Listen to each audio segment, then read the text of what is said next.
राजकुमारी और royal school का रहस्य पार्ट 3। काला क्रिस्टल तेजी से धड़क रहा था, जैसे किसी विशालकाय हृदय की धड़कन हो, और हर धड़कन के साथ एक काली नस दीवार में बने छेद से होकर उसमें समा रही थी। राजकुमारी सारा जमीन पर घुटने टेके आंसू बहा रही थी। उसके हाथ में वह छोटा काला पत्थर था जिसे लिलित ने उसे नियंत्रित करने के लिए दिया था। एनाबेल को पता था कि उनके पास अब एक पल भी बर्बाद करने का समय नहीं था। सारा, तुम्हें मुझ पर भरोसा करना होगा, एनाबेल ने दृढ़ता से कहा। लिलित तुम्हारी परवाह नहीं करती, वह सिर्फ अपनी शक्ति चाहती है। उसने तुम्हें धोखा दिया है। सारा ने ऊपर देखा, उसकी आंखों में डर और निराशा साफ दिख रही थी।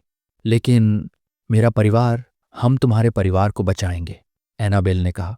उसकी आवाज में अटूट विश्वास था। लेकिन तुम्हें यह काला पत्थर तोड़ना होगा, यह लिलित की बाकी शक्ति का स्रोत है। सारा ने कांपते हाथों से पत्थर को देखा। उसे यह काम असंभव लग रहा था। लिलित की धमकी इतनी वास्तविक थी। तभी एक तेज आवाज के साथ राजकुमार क्रिस्टोफर और राजकुमार डेविड उस गलियारे में पहुंचे। उन्होंने शोर सुना था और पीछा करते हुए यहां तक आ गए थे। जैसे ही उन्होंने लिलित के क्रिस्टल को धड़कते देखा और सारा को वहां पाया, वे तुरंत स्थिति को समझ गए। सारा, तुम क्या कर रही हो? डेविड चिल्लाया। उसकी आवाज में गुस्सा था। क्रिस्टोफर ने तेजी से स्थिति का आकलन किया। उसने देखा कि क्रिस्टल से काली नसें निकल रही थीं और लिलित की शक्ति बढ़ रही थी। सारा, तुम्हें वह पत्थर तोड़ना होगा, क्रिस्टोफर ने कहा। वह तुम्हें इस्तेमाल कर रही है। सारा ने अपने दोस्तों को देखा, फिर काले पत्थर को। उसके भीतर एक भयानक संघर्ष चल रहा था, परिवार को बचाना या रॉयल स्कूल को बचाना। लिलित ने उसे एक असंभव दुविधा में फंसा दिया था। एनाबेल सारा के करीब गई, उसका हाथ पकड़ा। तुम्हें चुनना होगा सारा, डर के आगे झुकना या बहादुर बनना और सही काम करना। तुम्हारे परिवार को एक ऐसी राजकुमारी चाहिए जो उन्हें हर खतरे से बचा सके, न कि जो किसी दुष्ट चुड़ैल के आगे झुक जाए।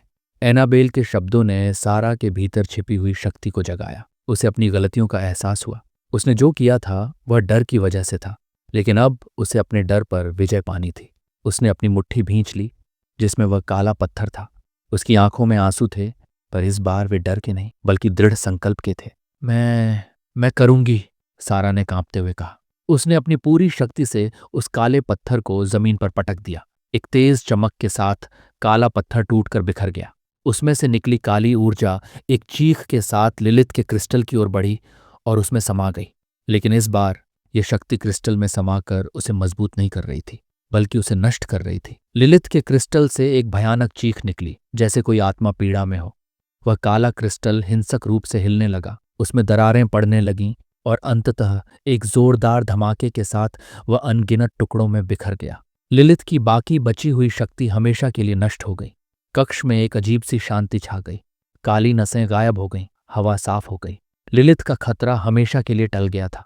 सारा जमीन पर गिर पड़ी, थक चुकी थी, लेकिन उसके चेहरे पर एक अजीब सी शांति थी। उसने एनाबेल, क्रिस्टोफर और डेविड की ओर देखा। मुझे माफ कर दो, उसने फुसफुसाया। मैंने गलती की। एनाबेल ने उसे उठाया। हम सब गलतियां करते हैं सारा। असली बहादुरी उन्हें स्वीकार करने और उनसे सीखने में है। क्रिस्टोफर और डेविड ने भी सारा को गले लगाया। वे जानते थे कि सारा ने कितनी हिम्मत दिखाई थी।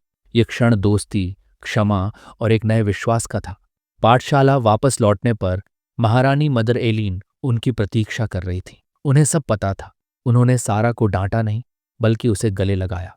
तुमने अपने डर पर काबू पाया राजकुमारी सारा, ये किसी भी जादू से ज्यादा शक्तिशाली है। इसके बाद शाही पाठशाला में अंतिम इम्तिहान आया, राजसी नेतृत्व का इम्तिहान। इस इम्तिहान में उन्हें एक काल्पनिक राज्य की समस्याओं को हल करना था, लोगों की जरूरतों को समझना था और न्यायपूर्ण निर्णय लेने थे। यह कोई जादू का इम्तिहान नहीं था, बल्कि बुद्धिमत्ता, करुणा और नेतृत्व क्षमता का इम्तिहान था। राजकुमारी एनाबेल ने इस इम्तिहान में असाधारण प्रदर्शन किया। उसने क्रिस्टोफर के ज्ञान का, डेविड की बहादुरी का और सारा की अब जागी हुई समझदारी का उपयोग किया। उसने सभी की राय सुनी, न्यायपूर्ण निर्णय लिए और लोगों के दिलों को जीता। उसने दिखाया कि एक अच्छी राजकुमारी न केवल अपनी शक्ति से बल्कि अपने लोगों के प्रति प्रेम और करुणा से राज करती है। परीक्षा के परिणाम आए और एनाबेल ने हर इम्तिहान में उत्कृष्ट प्रदर्शन किया था। क्रिस्टोफर और डेविड ने भी अच्छा किया था और सारा ने अपनी पिछली गलतियों से सीखकर खुद को साबित किया था। एक भव्य समारोह में महारानी मदर एलीन ने एनाबेल को शाही पाठशाला की सर्वोच्च स्नातक का खिताब दिया। एनाबेल ने अपने माता पिता, महाराज रिचर्ड और महारानी एस्थर की आंखों में गर्व देखा। लेकिन एनाबेल के लिए सबसे बड़ी उपलब्धि यह थी कि उसने सिर्फ इम्तिहान पास नहीं किए थे, बल्कि खुद को पाया था। उसने सीखा था कि सच्ची ताकत उसके भीतर थी, साहस, ज्ञान, करुणा और दूसरों पर विश्वास करने की क्षमता। उसने सीखा कि हार या डर से बड़ा दोस्त का साथ और अपने मूल्यों पर कायम रहना है। जब एनाबेल अपने राज्य वापस लौटी तो वह अब केवल एक चंचल राजकुमारी नहीं थी, वह एक समझदार, बहादुर और दयालु नेता बन चुकी थी। शाही पाठशाला से वापस आने के बाद राजकुमारी एनाबेल का जीवन पूरी तरह बदल चुका था। वह अब सिर्फ किताबों में डूबी रहने वाली जिज्ञासु लड़की नहीं थी, बल्कि एक आत्मविश्वास से भरी, दूरदर्शी और दयालु युवा राजकुमारी बन चुकी थी।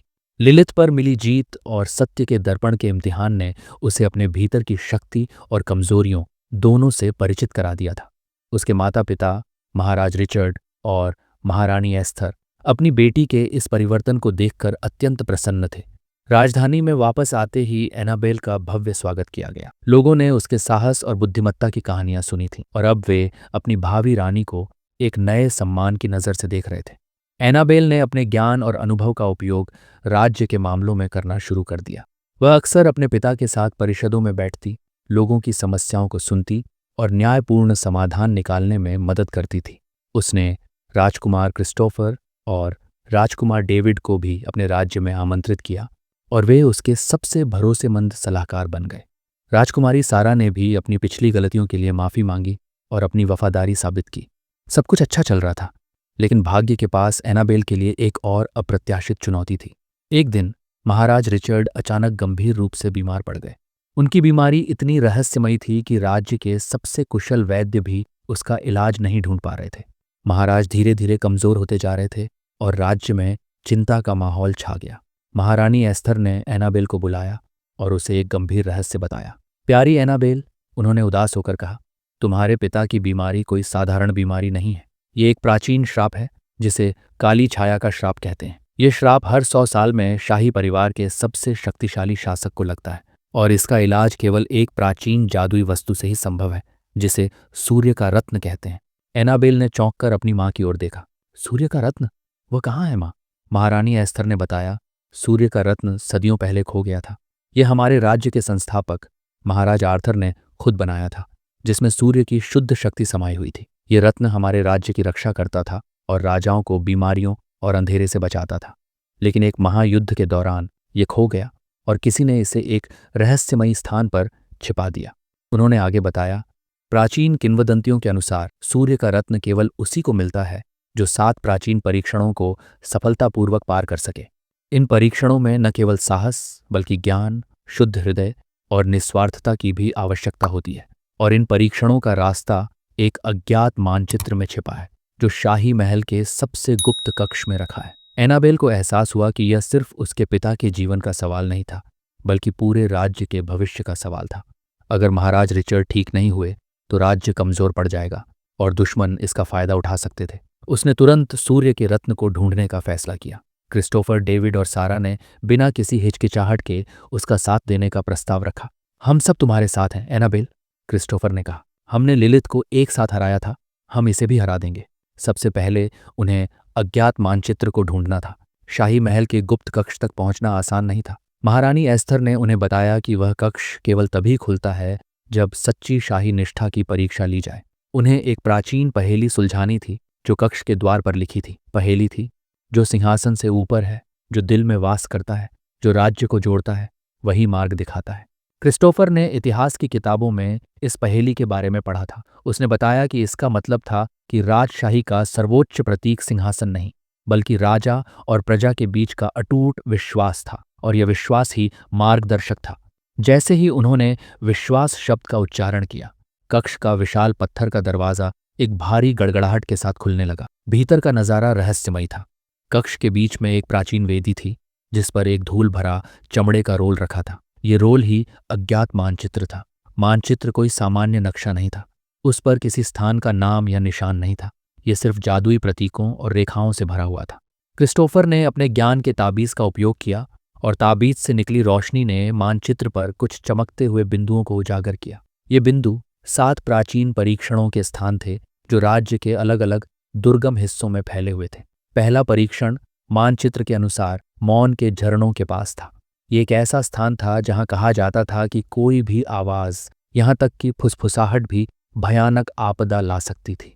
उन्हें उस जगह पर पूरी खामोशी बनाए रखनी थी और वहां छिपी एक जादुई पहेली को सुलझाना था। एनाबेल और उसके दोस्तों ने अपनी यात्रा शुरू की। वे घोड़े पर सवार होकर मौन के झरनों की ओर बढ़े, जो राज्य के सबसे शांत और रहस्यमयी जंगल में स्थित था। जंगल में पहुंचते ही हवा में एक अजीब सी चुप्पी छा गई। पक्षियों का चहचहाना बंद हो गया था और हवा की सरसराहट भी सुनाई नहीं दे रही थी। उन्हें हर कदम पर सतर्क रहना पड़ा ताकि कोई भी आवाज न हो। मौन के झरनों तक पहुंचते ही उन्होंने देखा कि यह एक बेहद खूबसूरत जगह थी। एक छोटा सा झरना था जिसका पानी क्रिस्टल सा साफ था, लेकिन कोई आवाज नहीं आ रही थी। पानी बिना किसी शोर के नीचे गिर रहा था, जैसे समय ठहर गया हो। झरने के पास एक बड़ा सा पत्थर था जिस पर एक प्राचीन पहेली लिखी हुई थी। पहेली थी, मैं बिना आवाज के बहती हूँ पर सब कुछ सुनती हूँ। मैं अदृश्य हूँ पर मुझे महसूस किया जा सकता है। मैं कौन हूँ? आगे की कहानी से पहले एक पहेली आपके लिए भी है दोस्तों। मैं हर किसी में होता हूँ, बड़ा भी छोटा भी। मैं टूटूं तो दर्द होता है, बनूं तो सब जुड़ते हैं। न तौलूं से तौलता, न देखूं से दिखता। क्या हूं मैं? अपने जवाब कमेंट में जरूर लिखिए। सही जवाब अगले भाग में बताया जाएगा। क्रिस्टोफर ने कुछ देर सोचा।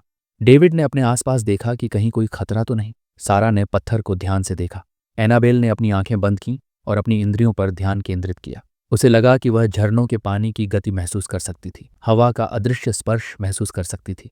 यह हवा है, एनाबेल ने फुसफुसाते हुए कहा। जैसे ही एनाबेल ने हवा कहा, एक हल्की सी अदृश्य तरंग झरनों से निकली और पत्थर पर जा टकराई। पत्थर पर खुद ही पहेली गायब हो गई और उसके स्थान पर मानचित्र का अगला बिंदु चमकने लगा।